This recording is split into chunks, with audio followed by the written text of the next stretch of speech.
मनुष्य जाति के इतिहास में सबसे सुंदर और सबसे प्यारा भाइयों के प्रेम का अगर उदाहरण है तो वह श्री राम और भरत का है।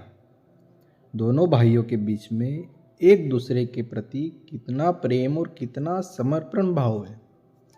पिता के एक आदेश पर छोटे भाई के राज्याभिषेक के लिए सब कुछ छोड़ने को तैयार हो। 14 साल का वनवास स्वीकार किया, पर अपने पिता और अपने भाई से इस संबंध में कोई प्रश्न नहीं किया कि यह पक्षपात मेरे साथ ही क्यों किया गया। ना ही माता केकई के प्रति कोई द्वेष भाव अपने मन में जागृत होने दिया। श्री राम तो सर्वज्ञ थे। वो हर व्यक्ति के घट घट की बात जानते थे। वह चाहते तो सब कुछ अपने पक्ष में कर सकते थे। वह सब जानते थे कि माता केकई को किसने यह शिक्षा प्रदान की है। साथ ही पिता की व्यवस्था को भी समझते थे, पर ना ही अपने पिता से कुछ शिकायत की उन्होंने और ना ही माता केकई को कुछ कहा। वे तो इस बात से खुश होकर कि मेरा स्थान पर मेरे छोटे भाई का राज्याभिषेक किया जाएगा, उस बात को सहजता से स्वीकार करके वनवास चले जाते हैं। जरा भी क्रोध भरत के प्रति उनके मन में नहीं आया। बदले में भरत के प्रति प्रेम ही जागता है उनके मन में कि यह राज्य का सुख भरत ही भोगेगा। राज्य का संचालन भारत से अच्छा कोई कर ही नहीं सकता, उसे ही इसका अधिकार है। कितना त्याग अपने छोटे भाई के प्रति, कितना त्याग। वहीं भरत को जब पता चलता है, जब सच्चाई उनके सामने आती है, तो सच्चाई सुनने के बाद वह एक मिनट नहीं रुक, अपने आप को रोक ही नहीं पाते हैं। बड़े भाई को घर वापस बुलाने के लिए तुरंत चले जाते हैं जंगल की ओर। उस जंगल में दोनों भाई इस बात को लेकर झगड़ते हैं कि यह राज्य तेरा, यह राज्य तेरा, मैं जंगल में रहूँगा। छोटा भाई बोलता है कि मैं जंगल में रहूँगा, आप अपना राज्य संभालिए। बड़ा भाई बोलता है कि नहीं, मैं जंगल में रहूँगा, तू यह राज्य संभाल। दोनों भाई इस बात को लेकर झगड़ रहे हैं कि आपको राज्य स्वीकार करना ही होगा। वहीं आज संसार की हालत देखी जाए तो कितनी बदल गई है। आज दुनिया भर में ऐसा भाइयों का प्रेम कहीं भी देखने को नहीं मिलता। वो दोनों भाई अपने हिस्से के राजपाट को देने के लिए झगड़ते थे, और आज एक भाई अपने ही भाई से झगड़ता है, वो भी इस बात को लेकर कि यह हिस्सा मेरा, यह हिस्सा तेरा। और तो और कई परिवारों में यह स्थिति भी देखने को मिलती है कि अपने ही भाई के हिस्से को पूर्णतया हड़प लिया गया।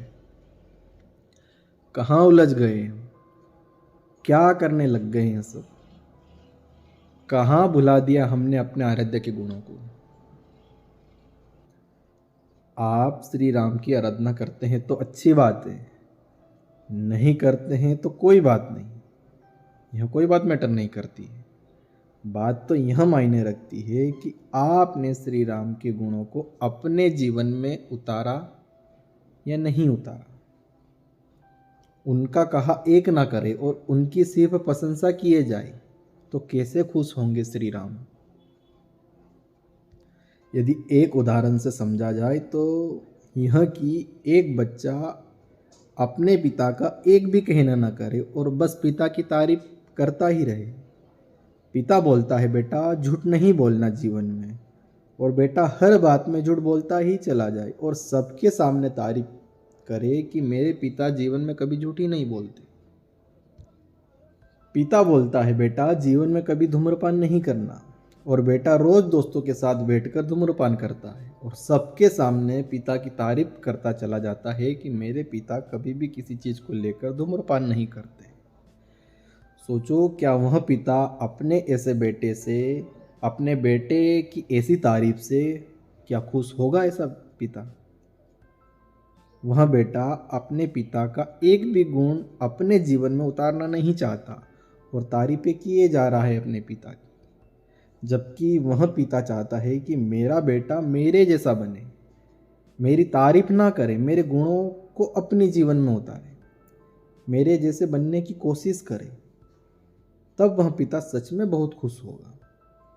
फिर वह बेटा उनकी तारीफ करे ना करे कोई फर्क नहीं पड़ता। वैसे ही श्री राम का जो अस्तित्व है इस दुनिया में, वह एक पिता के समान है, एक पिता से कम नहीं है। आप श्री राम की वंदना, स्तुति, आराधना कुछ भी करें, उससे श्री राम नहीं खुश होंगे। आप अगर यह सब कुछ नहीं भी करते हैं तो श्री राम रुष्ट भी नहीं होंगे। असली खुशी भगवान श्री राम को तब होगी जब उनको आदर्श मानने वाला व्यक्ति उनके गुणों को भी अपने जीवन में उतारना शुरू कर दे। यही श्री राम के प्रति सच्ची श्रद्धा है।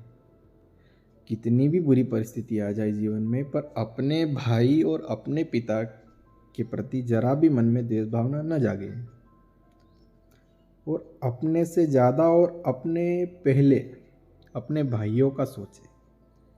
अपने स्वार्थों को छोड़कर जरा ये सोचने का प्रयास करें कि कैसे मेरे परिवार का भला हो सकता है। ये ना सोचे कि मैं कैसे खुश हो सकता हूँ, ये सोचे कि मेरे भाई कैसे खुश हो सकते हैं, कैसे मेरे भाई अपने जीवन में आगे बढ़ सकता है। श्री राम की तरह अपने भाइयों के प्रति त्याग भाव रखने की कोशिश करें। यदि आप ऐसा करते हैं तो यकीन मानिए आपके अंदर से निकल रही वाइब्रेशन आपके भाई के मन तक पहुंचेगी ही।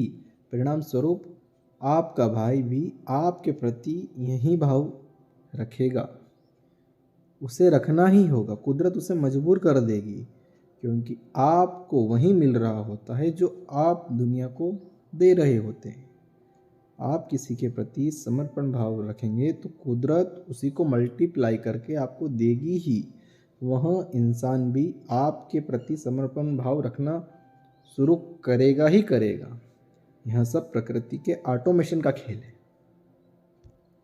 भाइयों के रिश्ते बिगड़ते ही तब है जब एक दूसरे के मन में एक दूसरे के प्रति जलन भाव, द्वेष भाव, ईर्ष्या और क्रोध पनपता है।